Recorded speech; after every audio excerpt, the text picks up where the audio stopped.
Good morning. I'm Cardinal Angelo. I'm the Mendocino County CEO. I wanted to come up here. We have been doing press conferences in Ukiah, but my purpose here is just to let you know that Mendocino County services are there, and we are there for you. All of our offices are open, and we are definitely serving the public along with managing this event. One of the places up here that we know has been definitely helpful has been the Willits Library. And the Willits Library director has assured me that the library will be open 9 a.m. to 8 p.m. and that of course there's Wi-Fi there, and so we know that there's a lot of traffic at the library. So please feel free to utilize the library during those hours, and we are trying to keep that library open 7 days a week. Additionally, there has been a request from the public for masks because of the air quality. And we have ordered N95 masks for the public today. We have 500 masks today that we are distributing in Ukiah. And that is at Frank Zeke School, and that is a drive-through distribution of those masks. And that will be at 3:30 today. Tomorrow, at 9:30 in the morning, we will have another 500 masks. Those are N95 masks, and we will have those at the Willits Library. And again, that's at 9:30 tomorrow morning at the Willits Library for masks, if anybody would like one. And what we're looking at is serving people with breathing problems first. So if you know someone that does have compromised breathing, you may want to let them know the library tomorrow morning at 9:30, or if you could get there for them, that would be great. We do have shelters open. Some of you probably know that already. The shelter here in Willits has been half full, so there's absolutely room for more people in the shelter. We are providing meals at the shelter, and the shelters are being manned by the Red Cross, which is very active in our county right now, and also county staff. And again, all I want to say is that Mendocino County is here for you. We're here to serve you. We care about you. We have a call center, and you can certainly call that line if you need something. We also have 211, and we're hoping that 211 is working for us this year. So thank you very much. What is 211? What is 211? It's an information line. Good morning. My name is Steve Kaufman. If you were here yesterday, I spoke to you. I'll just reiterate what we talked about a little bit yesterday. I'm from CAL FIRE team Management Team 4, and I'm actually an engine company captain in Ventura County, California. And so the reason I tell you that is because our CAL FIRE incident management teams are made up of firefighters from all over the state of California. And while we're in Mendocino, I want you to know that we're your fire department. So even though we might wear a different patch or look different, or you've never seen some of us before, while we're here in Mendocino for the duration, we are your firefighters.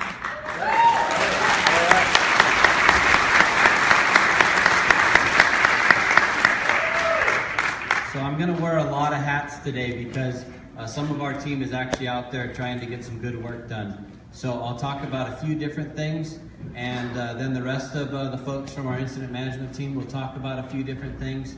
And at the end, we're all going to be available off the stage. So if you have any questions one-on-one, I encourage you to come up to us and ask us. I'm going to tell you right now, if you're going to try to give us an address, I don't have specific information on specific addresses. But I do have generic information about the status of the fire and the conditions that we've been seeing the last couple of days. And so we'll be able to speak to that a little bit later. I encourage you to save all the questions to the end so we can get through our speakers. And I promise you, we will stay here until every question is answered. Our goal is to get you as much information as possible. And now that we have kind of come out of that curve where we were battling the infrastructure that was damaged by the fire, and we're able to get information out on the internet, and we're able to get out in the community, we're really trying to turn the table and get you as much information as possible. That's our goal. I do know tomorrow we're expecting a significant change in the weather, and we're actually tomorrow night they're going to go into what we call a red flag warning. I don't want to alarm you and say it's going to be as bad as it was on Sunday and Monday, but there is a possibility that it could be real close to that Is it going to be significant strong of winds. We're going to save all the questions to the very end, and then I'll open it up for questions. So we are expecting some very significant winds starting tomorrow night through the weekend. And the good thing is that we're actually starting to get resources from all over the state of California. I saw fire engines in base camp today coming from San Diego, Los Angeles County, Los Angeles City. We have fire crews coming from Washington State, Nevada, Oregon. So we are getting resources into our fire. Those are the good news. The other thing is, I just want to update you on the acreage. We're at a little over 34,000 acres right now. That's for both of the fires. So normally on an incident, on a normal day when there's not 17 major fires in the state of California, we could have an incident management team that was just assigned to each one of these fires individually. But because there are so many fires going on in the state of California, each incident management team that's deployed right now is actually working multiple fires because that's how much activity is going on in the state of California. The good thing, like I said, we're getting a lot of resources. What I'd like to do right now is I'd like to call up our operations section chief, and he's going to give you the most current information on the status of both of the fires.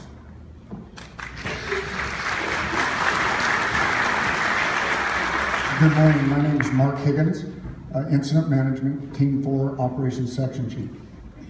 I'm going to speak first to the sulfur fire. It's approximately 1,700 acres. It has had no significant growth. Approximately 100 structures were destroyed. And as we continue to wind that incident down, we're reallocating resources from the sulfur to the redwood. Okay, moving up to the redwood, I'm going to use this as a pointer to give you guys a little idea of what we got.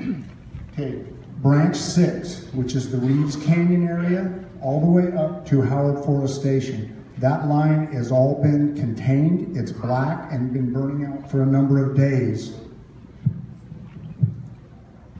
And we're anticipating it to continue to burn out back up into the hills and become less of a threat on an hourly basis. Coming across from Howard Forest Station, across the watershed to Pine Mountain. The wind was very favorable for this area yesterday, and a lot of good work was done, and we made a lot of progress. We will be seeing some smoke generation from this area today because they're doing a firing operation to finish tying off all of this piece from the lower lake that you see right off the highway back up into Howard Forest. That's the last piece we have to tie off of any significance because of our wind flow yesterday. From the Pine Mountain to the Tomkai, we've got direct control line on 90% of the fire. We're still actively mopping up everything in there. There's still a chance that it can get up and move, but as it is right now, we're pretty confident that we're going to be able to hold it in that area. From the Tomkai all the way over to the Van Arsdale, which is branch 4, we're doing direct control line and building secondary indirect control lines to the north. Okay, we talked about the wind yesterday, or being beneficial for the Willits side of the incident. That, however, gave us some challenges on the south and east side of the incident. We're currently holding the fire at the Van Arsdale and the Eel River Road. We're currently in firefighting mode, direct attack, and we're firing out some pieces along the bottom, trying to tie it in the valley floor. We're trying to hold it on the east side road and the Eel River Road. It has not crossed the Van Arsdale and the river to the north. So we have a number of rotor wing in there working, and a number of fixed wing in there working, trying to contain all this and hold it. Working our way down through Potter Valley and around where all the structure damage was. We've had equipment in there for since the onset of the incident that is fairly well burned down and has not created any continuing issues for us. However, we're continuing to mop up around all the structures and patrol all the structures to limit any more damage in that area. Yesterday, because of the wind, we did have some issues that presented some challenges down here in the Division Papa that comes from Potter Valley to Redwood Valley. We had an escape of about 500 or 600 acres. We currently have a line around it, and they're currently working that with bulldozers, hand crews, engines, fixed wing and rotor wing as well. Moving around through into the Redwood Valley area, it's very static as well. Continuing to mop up, patrol, and try to limit any more structure damage. And that takes us right back to the 101 and Reeves Canyon.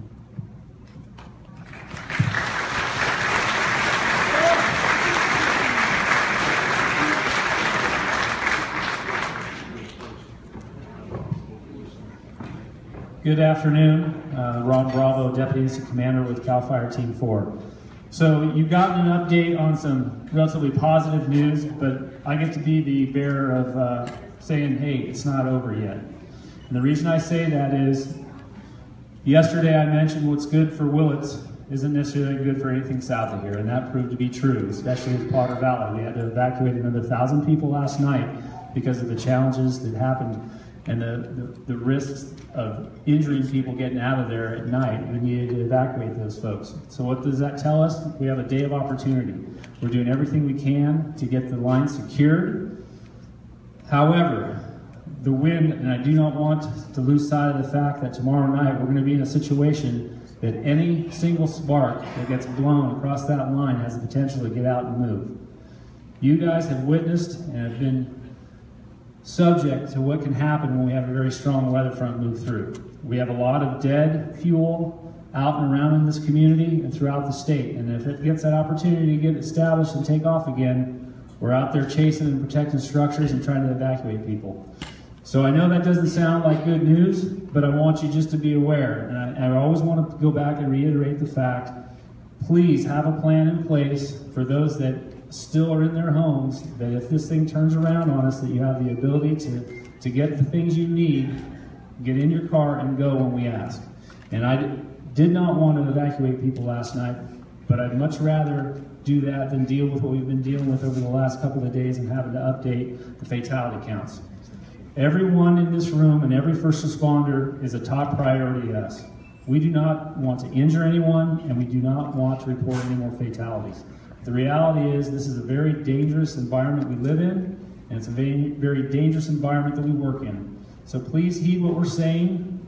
We're a long ways away until we get a winter weather pattern established. We'll be trying to deal with a lot of emerging incidents and dealing with what can come in a rapid fashion. So bear with us, be patient, be prepared to evacuate, visit our websites. readyforwildfire.org has good information you can get to and be able to be prepared. With that, the other thing I wanted to note is we've had a lot of great cooperation, not only from the first responders, from the fire department, from law enforcement, not only from the city PDs, but also from the local fire departments. We're getting great cooperation from the community and surrounding Mendocino County and all those here. Thank your friends, thank your neighbors that are volunteers, because they're really stepping up to help us. And that goes throughout the region. And just to highlight, when we get in these situations, we call for help from all over. You've already heard we've gotten crews from as far away as South Carolina, Arizona, Nevada, Oregon, Washington. So we raised our hand for help, and they're coming. So we're doing everything we can in our power as a state agency, reaching out to our federal cooperators to get the help that we need. So we're doing our best, and let's get through this together, and we'll answer additional questions at the end of this short briefing.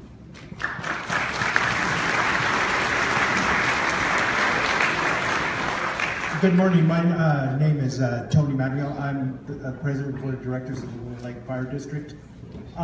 First, I'd like to thank CAL FIRE. They're doing a great job. I'd like to thank the City of Willits, the Red Cross, everyone that's helping out with this. At this point, we, as the Little Lake Fire District here for this Willits in our district, we have 12 people, 12 firefighters helping with this fire. We have 2 engines, a water tender, and we also kept resources here locally to take care of our district and the city of Willits. At this point, there isn't any evacuations here in the city of Willits. I just, again, want to thank our firefighters. They're all volunteers, and we've been manning our station 24 hours a day since it started. And they take time away from their families to protect our district and our city. And again, I want to thank everybody that has participated and helped in this at this time. Thank you.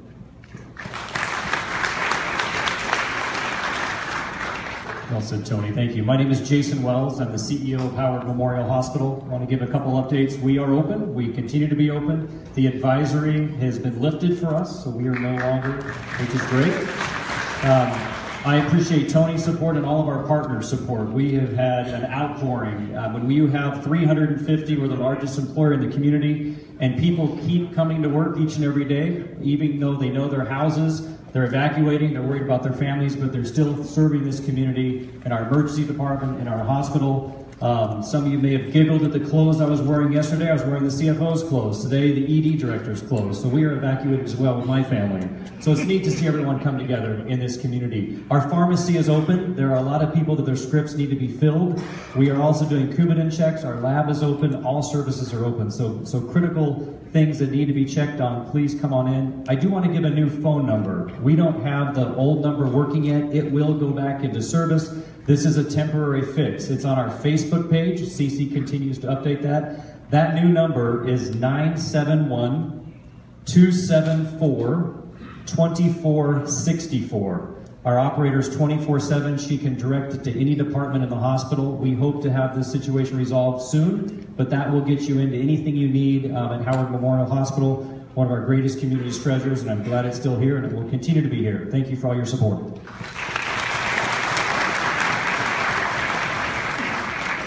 Yes, good morning, everybody. Thank you. My name is Brian McCallum. I'm from PG&E. So as some of you know, we've had an extensive outage with the gas system. But before I talk about some of the details around it, I would like to say thank you to CAL FIRE, Sheriff's Office, and the city. The cooperation has been amazing to keep our employees safe and do the right thing to try to get the system isolated. So just a quick update on what we're facing right now. Within the last few days, we've had to isolate a system of approximately 3,700 customers throughout Willits. The affected area has been basically from Redwood Valley all the way up to north of where our office is on Bechtel. Currently, we're in the process of relighting about 2,200 customers. So that effort's going to take place all of today and into tomorrow, as well as assessing the transmission line that's affected from basically Bechtel all the way down to Redwood Valley. So we're in the middle of doing that right now. The plan would be to isolate that system tomorrow and be ready to relight. So over the next couple of days, our plan is to get everybody restored. So that's kind of an update from us, but I will certainly hang around as long as necessary once we take questions, and if you have concerns, questions, certainly be willing to take those.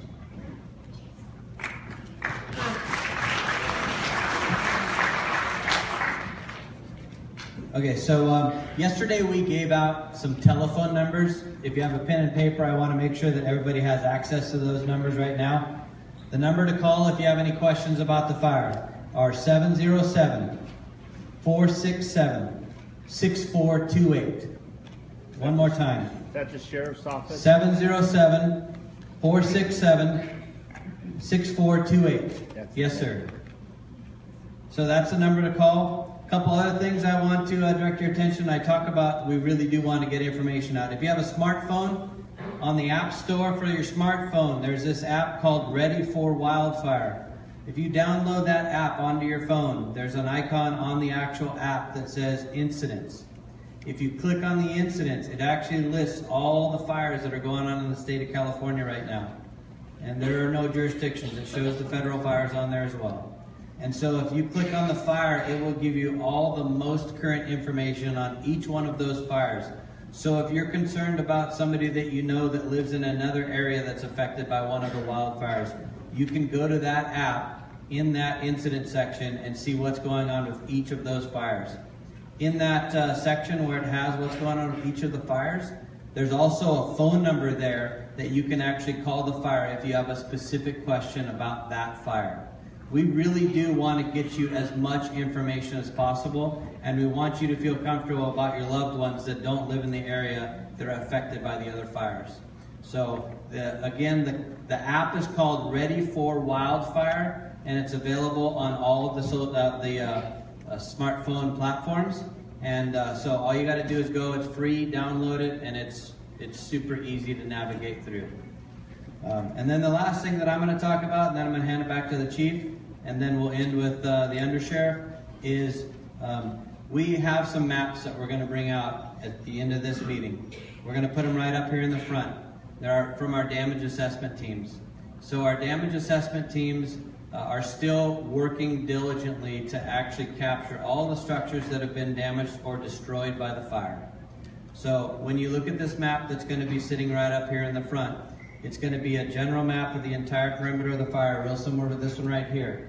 But it's going to have a bunch of red dots of the structures that have been damaged or destroyed. It's obviously it's such a large map that you're not going to be able to tell specifically if it's your house or not. Our goal is that anybody that doesn't live in the area where those little red dots are, they won't have to come back and talk to us later about the status of their house. Our goal is tomorrow to set up one meeting in Ukiah where we'll have our damage assessment teams with their computers, and we'll be able to one at a time walk people through the status of their house if they live in the area where those little red dots are. And so I just caution you that tomorrow when we do this, once it's set in stone, it's going to take a little bit of time to get some folks through this. We really do want to do it one at a time, so it's a little bit more private. So just if we do this meeting tomorrow and everything works out, I just encourage you to be super patient with us so we can actually get through with each homeowner and talk about their property. We want to get you the information as fast as possible. We know the not knowing is really what's killing us, and so your patience is truly appreciated. And your attendance here, the number of people that have showed up here today, it shows us that you care, and it's one of the things that drives us to keep going forward, to keep doing the best job that we can. And I'll let you know right now, every single one of these firefighters, I don't normally talk on behalf of other people, but for us, this is not a job. This is truly a passion or a calling. So they're giving you everything that they have out there, and they're treating you like you are their community, even though they're from Southern California or Nevada or Washington State. So.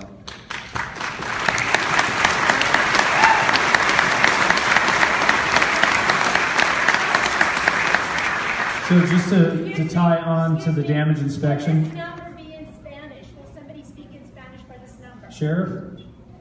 Where's the undersheriff? There's somebody at this location that can speak in Spanish. We're trying to get that set up. I think they're working on that. The question was, will there be somebody that can speak Spanish on the information number? And the sheriff's office is working on getting somebody to do that. So I wanted to go back to the damage inspection. So we have 3 teams that have been working on damage inspection on the sulfur incident. Yesterday, we took 2 of those teams and brought them over to the Redwood incident and started it. We are a long ways from completing the entire fire from the perspective of damage inspection. So what you see on the map today is not going to be the end. There will be more to come. The reason we are bringing it here today is the sooner those affected know what they have to start planning for, the sooner they can start the recovery process. We want to be transparent. We want to give you the information. We want to make sure you're headed in the right direction, but we just don't want you to walk into a situation that is very unknown and can be very, very heartfelt and very hard to deal with. So we're trying to give you the information to plan ahead. This is hard on many fronts, and we want to support you the best we can. And by giving you the information as soon as we can, we'll do that. The other side of this is, having grown up in a rural area, I always knew a back way to get around something. I always knew a way to find where I needed to be because I knew it better than the people that were there. So what I ask you, we still have closures in effect.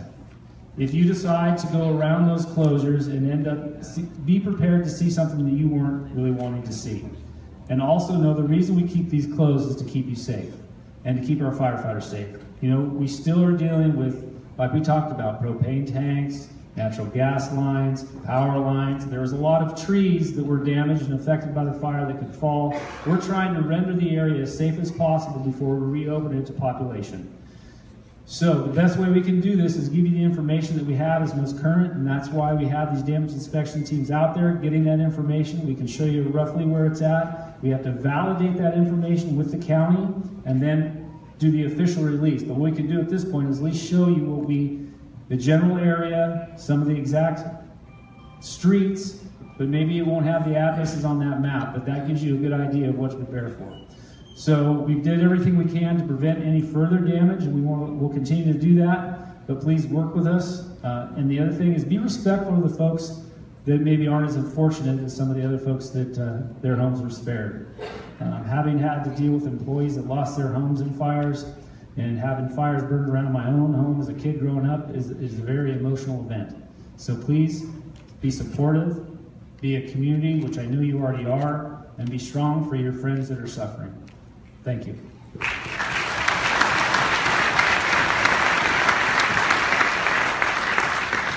So you can see the complexity of what's going on, the size of what's going on, the number of people that are affected. There's a couple things on part of a sad note and a little bit of a relief. There's we so far up to 8 deceased folks, and obviously as we go through more of the areas, that number may climb. We are doing checks. If you're looking for somebody that you've not been able to locate, if you call the public number, and he gave the public number just a few minutes ago to the call center, and after the question about Spanish speaking, I got a call that I was working on that when I left. That's now set up. So there should normally be a Spanish speaking person available on the call. Additionally, we are making one change in the press conferences that we're doing because of the resources. Every time we have a press conference, we're drawing all these resources from everywhere. We're going to commit to one press conference, and that press conference, the live part will be in Ukiah, but it'll be live streamed to Willits. We're working on setting up the Willits Community Center, and I think, don't hold me to this yet, but we're working on a 12 o'clock each day. We're trying to get a time set up that will work, that we'll do every day from this point forward. One press conference, the live part will be in Ukiah. It'll be live streamed to Willits at the same time. There'll be somebody in Willits to answer your questions, as well as people in Ukiah to answer questions. So at the moment, and I too last night became an evacuee. So I also am an evacuee as well from my house. And so it affects everybody, it has no boundaries. And just understand that everybody's working very hard. Your county servants and lots of volunteers are providing service. We've taken, since this event started, just in our call center, we've taken almost 7,500 calls, and our dispatch has taken several thousand as well. So, not to mention Willits and City of Ukiah and everywhere else people are calling. So we have it staffed. I think we're running 9 operators in the call center, and I have 4 dispatchers on. And I think some of the good news, if you're not aware of it, I believe the hard lines of Willits came up a little while ago today. Some of them? They're close, and I think some of them are coming up. We don't have 911 yet, but we are. It's getting better, and certainly the utility companies, PG&E, hats off to them. I was in the scene the day it started to do some assessment, and PG&E already had trucks rolling in there to deal with stuff. So they've been on it since day one, and they're working around the clock. And I can tell you, of going through the scene, they're everywhere working to try to get everybody restored as fast as they can, which is helpful for all of the areas. And when you do get to repopulate, you'll have power. So we'll take a little bit of time for questions, as much as we can answer. Yes. I think it would be really helpful if there were more specific information about when evacuation facilities, what it takes for people to get back into Red Valley.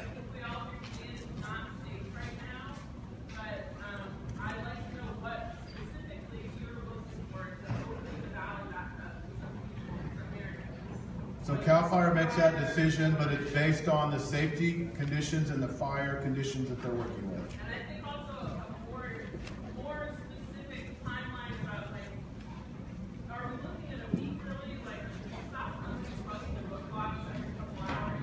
Because I don't think that's productive at all. Okay, so the question was asked, do we have a timeline for allowing folks back into the evacuated areas? Can we get a pass or something for like a 20-minute pass to get in?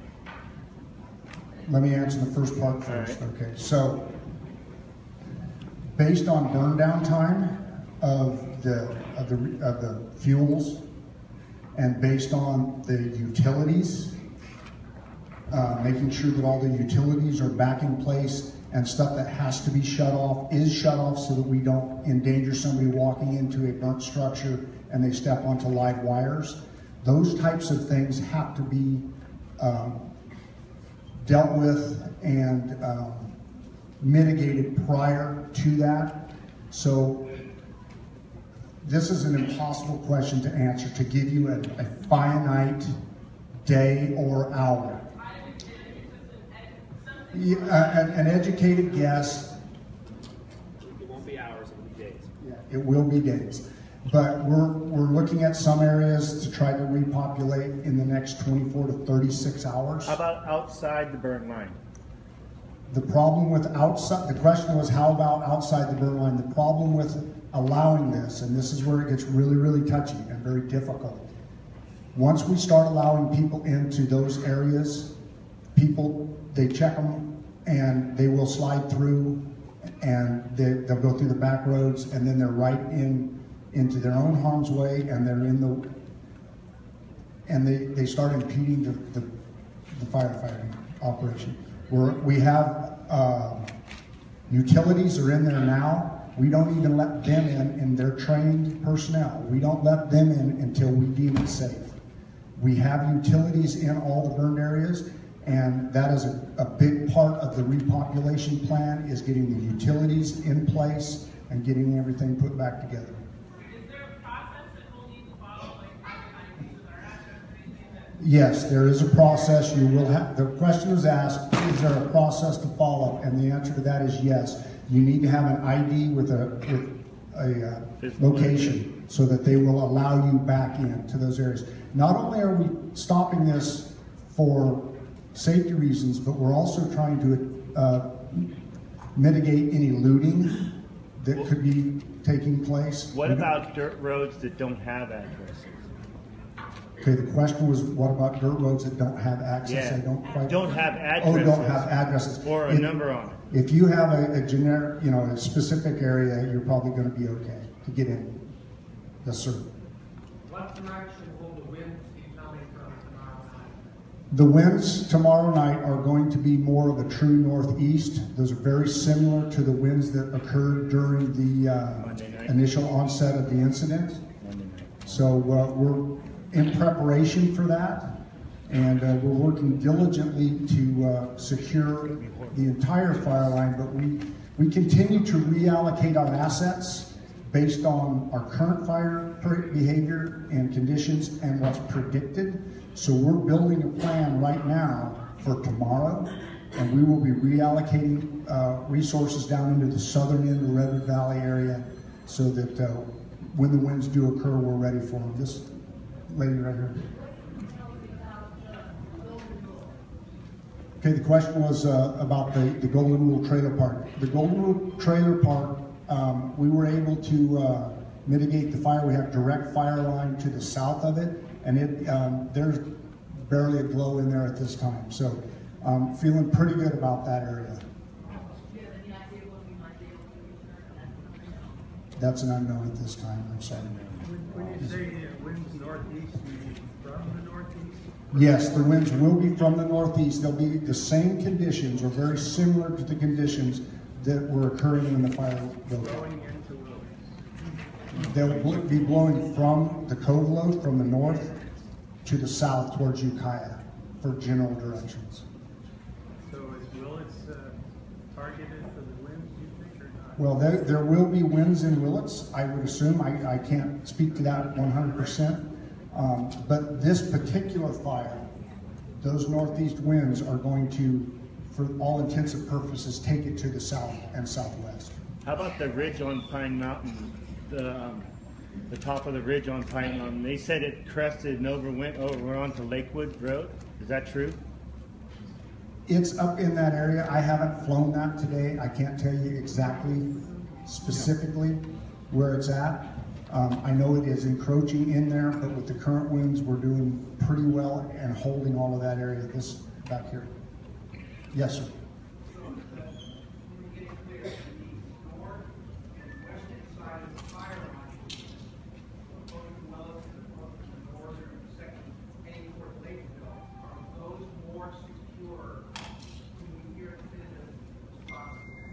Those pieces of line are, every minute we have the winds that were occurring are getting more solid all the time.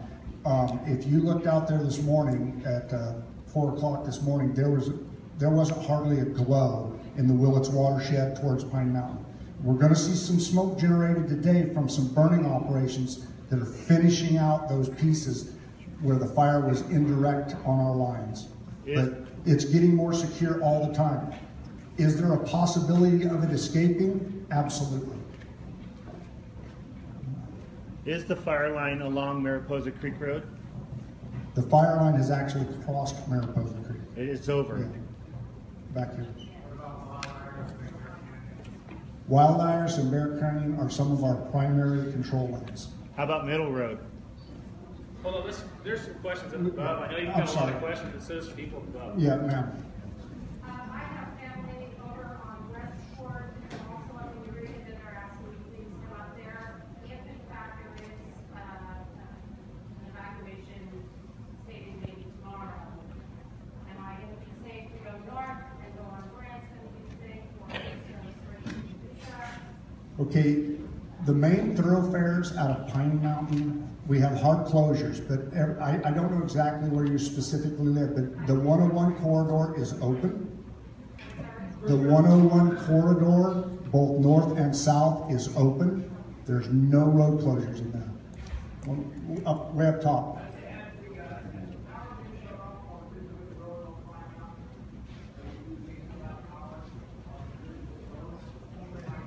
Okay, the question is Pine Mountain Ridgeway Road, is the power on?